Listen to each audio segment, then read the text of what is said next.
Welcome to Telangana వెలుగు. నేను మీ రాజు. కాంగ్రెస్ పార్టీలో కేబినెట్ విస్తరణ పైన రోజు రోజుకి హోప్స్ పెట్టుకున్న వాళ్ళవి ఆశలు సన్నగిల్లుతున్నాయి. దాదాపు ఇప్పటికి 16 నెలలు అవుతుంది. 16 నెలలు అవుతున్నా కూడా ఇప్పటి వరకు కేబినెట్ విస్తరణ గురించి ఎటువంటి స్పందన లేకపోవడం, ఇంకెప్పుడు చేస్తారన్నట్టు కూడా మాట్లాడుతున్నారు. సో మొత్తానికి రోజు రోజుకి అంటే నిన్న మొన్నటి వరకు ప్రేమ్ సాగర్ రావు కూడా ఇక్కడ కూడా ఒక ముచ్చట కూడా తీయలే. ఇప్పుడు అదే ఆదిలాబాద్ చూసుకున్నట్టయితే ప్రేమ్ సాగర్ రావు వర్సెస్ వివేక్ మధ్యలో ఇష్యూ జరుగుతుంది.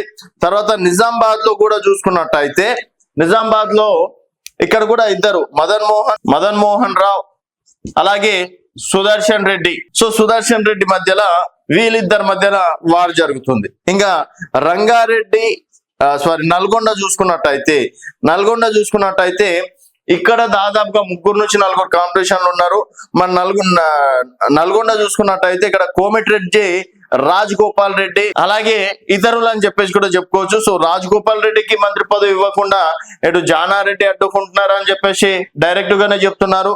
తర్వాత పార్టీలో ఉన్నటువంటి కొంతమంది కీలక నేతలు కూడా రాజ్ గోపాల్ రెడ్డికి పార్టీ పదవులు రాకుండా చేస్తున్నారని చెప్పేసి అన్నారు. ఇదే ప్రేమ్ సాగర్ రావు బీజేపీలో నుంచి వచ్చిన వాళ్ళకు కూడా మంత్రి పదవులు అని చెప్పేసి ఇటు వివేక్ ని ఉద్దేశించి ఇటు రాజగోపాల్ రెడ్డిని ఉద్దేశించి కూడా చెప్పడం అనేది జరిగింది.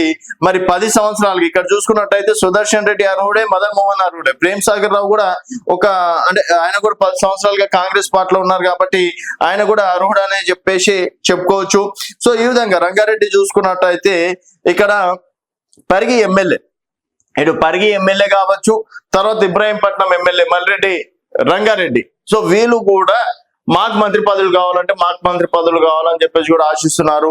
తర్వాత ఇంకా ఎస్సీ ఎస్టీ చూసుకున్నట్టయితే ఇక్కడ కూడా కాంపిటీషన్ దాదాపు 6 నుంచి 8 మంది కీలక నేతలు కూడా కాంపిటీషన్స్ లో ఉన్నారని చెప్పేసి కూడా చెప్పుకోవచ్చు.